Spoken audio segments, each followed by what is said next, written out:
За би яг зүгээр энэ хуулийн төсөл дээр бас мэдээж бас тодорхой дэмжих саналуд байна.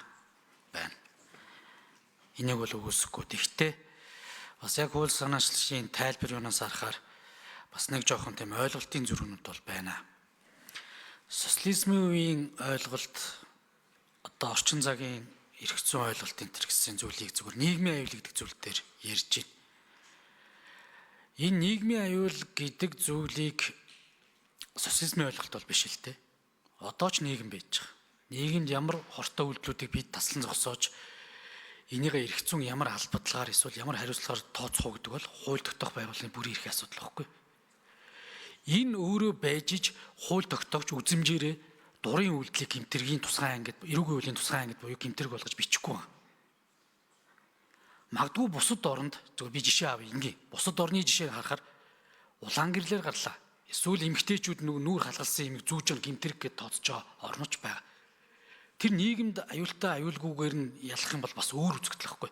Тэгэхээр бид нар эрх барьж байгаа буюу хууль тогтоогч гэдэг юм уу хэн нэгний үзэмжээрээ тэр үйлдэлийг сайшаахгүй байгаа үйлдэлийг бас хэмжүүрээр авч үзэж байгаа нь энэ үйлдлийн чинь гэмтэрэг тооцож байгаа юм асуудал чинь нийгэмд аюултай юм уу гэдгийг чинь үзэж энэ ойлголтыг барьж байгаа маа. Өөрөөр хэлэх юм бол хэдийгээр энэ эрх зүй эсрэг үйлдэл байх боловч нийгэмд аюултай үйлдэл байж иж гэмтэрэг тооцсон шүү гэдэг үндсэн санааг шүүхэд биш. Хууль тогтоогчид баримжаа авахын тулд хийсэн ойлголт байхгүй. Гэтэл энэ үзэл баримтал танилцуулгууд дээр шүүх энийг буруу хэрэглээд байна гэж байгаа. Шүүх яаж хэрэгжилж байгаа гэдгийг яг баримтаар та хэлээч. Энэ шүүхтэй холбоотой биш. Шүүх хизээж энэ хоёрын нэгийг барьж хэрэг шийдэхгүй. Энэ шүүх бол эрүүгийн үеийн тусгай ангийн яг тодорхой гэмтэргийн шинжийг барьж шийднэ. Тэгэхээр энэ дээр ингээд одоо тийм ойлголтын асуудлуудаас гараад энэ харин дурын үйлдэлээ бид нэр гэмтэрэг тооцох юмыг нээж байна. Тэгээ энэ ойлголт төр дахиад эрүүгийн хуулиар ойлгомжгүй нэг нэр томьёо орж ирээд байгаа. Энийг бас Тэмүжин гишүүн тайлбарж өгөөч гэж. Юу гэхээр хор аюул гэдэг. Хор аюул гэж юу гэсэн үг вэ? Хор уршиг одоо энэ дэр хохирол хор уршиг гэдэг ойлголтоос гадна энэ томьёол дотор хор аюул гэдэг ойлголтыг дахиад оруулж ирчих. Дахиад үзэмжээр тайлбарлана. Бүр дордуулчихж байгаа байхгүй. Хор аюул нь хинт байх юм бол гэмтэрэг тооцохгүй гэдэг. Бид чинь тодорхой юм ярьжсэн шүү дээ. Нийгэмд аюултай байвал тэрийг аюулгүй байх юм бол тэгтээ эрх зүй эсрэг үйлдэл байсан ч гэсэн арай гэмтэрэг тооцож болохгүй шүү гэд хааж өгч ирсэн зүйлийг тэрийг нь авч аянгуудаа тэр бас социализмын үе ойлголт юм а. Гүнгүүтээ хор аюул гэд хинт хор аюул учруулах гэдэг нь мэддэхгүйгээр ийм үзэмжийн асуудлыг орж ирж байгаа буруу. Хоёрдугаарт энэ албадлагын арга хэмжээг эрүүгийн хариуцлагын бүрэлдэхүүн хэсгээс гаргачих юм бол за 1 минут нэмж өгье. Сайн зэрэг гишүүн микрофон. Ялаа эдэл дуусаад жишээ нь хөрөнгө хүрээний албадлагын арга хэмжээ, сургалтын цух албадлагын арга хэмжээг хэрэгжүүлэхгүй гэж явчих шээ. Би шүүхийн шийдвэр дууссан. Тэгэхээр энэ ингээд уг нь хосолмол байдлаараа явж бас заримдаа ингэж өр нөлөөтэй хэрэгждэг. Яг энийг салгаснараа хиний эрх зүйн байдлыг дордуулаад байгаа үгэн зүйл байхгүй гэж би зөв харж байгаа. Гэхдээ Тэмүжин гишүүний бас яг гол зорилго интеншнийг бас сонсхийг хүсэж байна.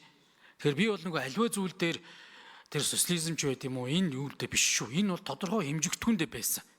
Одоо таны энэгээр харин хор аюул гэдгийг хууль тогтоогч нар сууж агаад ер нь биднэрт хор аюул юм шүү.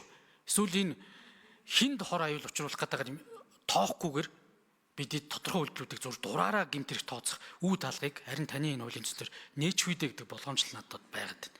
Тэгэхээр энийг одоо бас яг аль биесээр тэгээ хамгийн сүүлд нь засгийн газар маш олон саналуудыг өгсөн байна. Хэр зэрэг тусгасан юм бэ? Хэдэн хувьтай тусгасан бэ? За Тэмүжин гишүүний микрофоныг өгье. За сүүлийнхээс нарилээ. Прокурор болон засгийн газраас ирсэн санал дотор жишээ нь нөгөө хол мэдээлэл тарахтай холбоотой хэсгээр төр хуулийн этгээдийн энэ зүйл заасан хуулийн этгээд гэдэг төр хамаарахгүй гэсэн хэсэг дээр иргэний хууль татаад иргэний хууль дээр төр хуулийн этгээд байдаг штэ гэсэн тайлбар хийсэн байл. За би нэг түүх хэрэг 2002 онд одоогоос 23 жилийн өмнө иргэний хуулийн шинжил болох гээд хуулийн төслүүд улсын хурлаар орж ирээд тухайн үед хууль зүйн дэд сайд мөнхөрөл байсан юм. Тэгээ эргний хуульд хэрэгэлсэн иргэн гэдэг үгийг хууль зүйн ойлголтыг бодгол гэдэг үгээр солих гээд. Тэгээ тэр үед улсын хурлын гишүүн байсан Дулумгай бодгол гэдэг чинь одоо төвд шашны маягийн ойлголт эгэл хүн гэсэн утгатай үг шүү дээ. Тэгээ та нар хууль уншихаараа эгэл хүн хэлцэл хийгээд эгэл хүн гэж ингэж унших юм уу гэдгсэн чинь тэр үеийн хууч улсын хурлын гишүүдийн нэг шарвдарж байгаа биднээс иргэний үнэлэхээ тэгээ бодгалын үнэлэх гэж одоо солих уу гэж. Тэгээ чуулган тэр үед нэлээд инээд хөөртэй болоод бодгал гэдэг үг унж ирсэн. Дараа нь ямар яриа гарсан бай гэхээр одоо чимд багшийн хэлсэн үг. Монгол улсын нэлээд нэртэй хуульч Монгол улсад байдаг хувийн болон нийтийн эрх зүйн ялгааг ойлгодог юм байна. Хувийн эрх зүйдээр хэрэгжилж байгаа одоо иргэн гэдэг ойлголт, нийтийн эрх зүйдээр хэрэгжилж байгаа иргэн гэдэг ойлголт давцаад байгаа учраас хууль зүйн үр дагавар нь өөр учраас тэнд одоо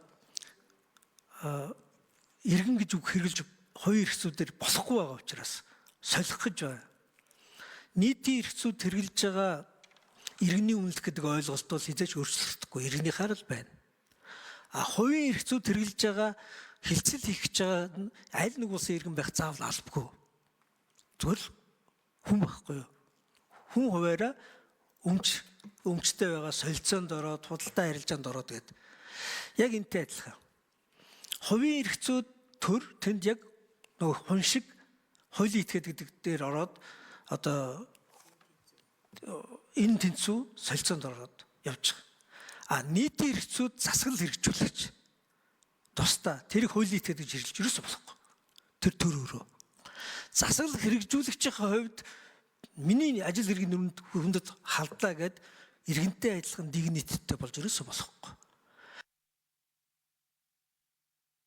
За гүцэгэд хариулъя. Ромын эрх зүйгээс улбаатай уйлгангаас эхэлсэн нийтэн болон хувийн эрх зүйн энэ ялгааг жишээ нь засгийн газрын санал ялгааг нь гаргаж өгөөгүй л. Тухайлбал энэ өөрөө бүр суур шинжтэй концепц байхгүй юу? За саяны тэр нийгэм аюултай гэдэг одоо яг өөрчилж байгаа зүйл цаалтуудыг та бүхэн ингээд уншаад үзэрэй эрүүгийн хуулиас нь. Нийгэм аюултай нийгмийн одоо хор гэх мэтлэн энэ ойлголтуудаа ашиглаад тэр заасан байгаа зүйл заалтан дээр энэ үгийг хасаад орлуулсан үгээр нь уншихаар илүү бодиттой хэмжигдэхүйц ойлголттой болчихж байгаа.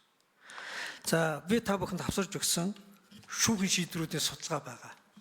Шүүхийн шийдвэрүүдийн бүх судалгаан дээр хамгийн түрүүнд ингээд юу хэвшүүл болцсон татаж бичиж байгаа нь энэ үг байна. Өмгөөлөгч нар шүүх хуралдаан дээр бас асуулт тавьсан байгаа. Кейс одоо судалгаанууд дээр яагаад манай хүний хийсэн үйлдэлийг нийгэмд аюултай гэж үзсэн юм бэ? Тусгай анги заасан гэмтрийн бүрэлдэхүүн болон тусгай анги заасан энэ зүйл заалтаараа тийм шин чанар ерөөсөй байхгүй штэ. Эрүүгийн ерөнхий ангид ийм үг байгаа учраас ганц хөвгтэй хариулт нь ерөөсөй юм. Тэгэхээр энэ эрүүгийн хэрэг хянан шийдвэрлэж байгаа эрүүгийн хуулийг хэрэгжилж байгаа энэ хэрэглэн дотор хэмжигдэхгүй тодорхойгүй ийм ойлголт бичих өөрөө ер нь аюултай байна гэж харагдаж байна.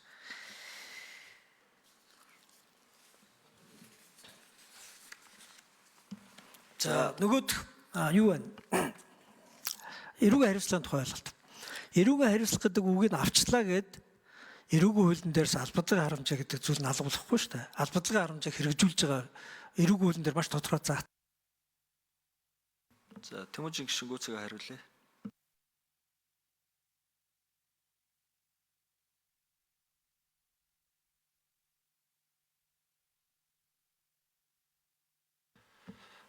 Тэмүүжин гишүүн микрофон өгье. Зөвхөн эрүүгийн хуулийн дээр байгаа ял албадлагын арга хэмжээгээд хоёр ойлголтыг нийлүүлээд ерөнхийдөө нэг нэр томьёо болгочоор цаашаа хууль хэрэглээнийхээ хувьд их төвхтэй байдал үүсгээд байна. 2015 оны эрүүгийн хуулиар уул энийг авч хайсан. Тэгээ буцаагаад 17 онд буцаад ороод ирсэн юм байна лээ. Эрүүгийн хуулиар ял хүлээгээд ял хүлээсэн бол гээд үр дагавартай эрх зүйн байдал нь өөрчлөгдөхийг бол хүндэн зөвшөөрч байгаа. Эрүүгийн хуулиар ял хүлээгээгүй албадлагын харамжаа авагдчихад албадлагын харамжаа авагдсан атал энэ эрүүгийн хариуцлага хүлээсэн гээд нөгөө өөр бусад хуулийн дээр эрүүгийн хариуцлага хүлээсэн бол тэгнэ гэд заалтууд ороод ирэхээр ял аваагүй. Ууруу барих сургалтанд суусан эсвэл одоо юу гэдгийг албадлагын харамжаанд байгаа олон арга хэмжээнд ингээд ямар нэгэн байдлаар орсон тэр хүн эрх зүйн байдлын хувьд өөр газруудад ингээд хохирод үлдэх болцоотой болчихж байгаа юм билээ. Хоёрт нь дахиад эрүүгийн хариуцлага гэдэг үгийн үг дотор байгаа албадлагын арга хэмжээ чинь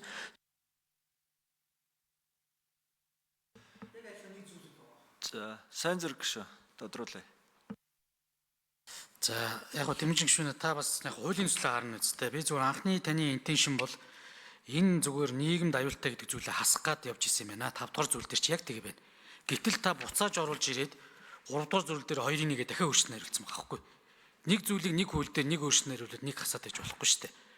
Тэнгүүтээ яг энэ хэлж байгаагийнхаа эсрэг буюу яг энэнийхээ эсрэг дахиад хор аюул гэдэг хинч тодорхойлоогүй эрүүгийн үйл дээр байхгүй дахиад үзмжээрээ тодорхойлогддог хинд гэдэг зүйл нь байхгүй ийм ойлголтыг бас ороод ирж байгаа би зүгээр эргэлзээд байгаа юм бас. Тэгэхээр нийгэм гэдэг зүйл дээр аливаа тэгэхээр нь шүү дээ хууль тогтоогч одоо таны нийгэмд аюултай гэдэг зүйлийг аваа ячаар дуртай эрх зүйн эсрэг үйлдэл гэсэн энэ үйлдэлүүдээ гэмтрэг тооцох ямар ч хэмжээсгүй болгочихж байгаа гэдэг зүйл эрсдэл үүсэж байгаа. Бидэд яг зүгээр аль ч нийгэмд эрүүгийн эрх зүй байдаг. Энэ одоо зүйлүүдийг бас хитрхи ингэж бас малгаалаад энэ социалист ойлголт гэхэд бол би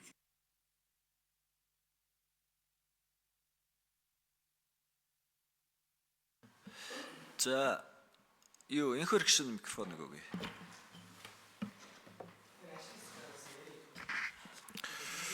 За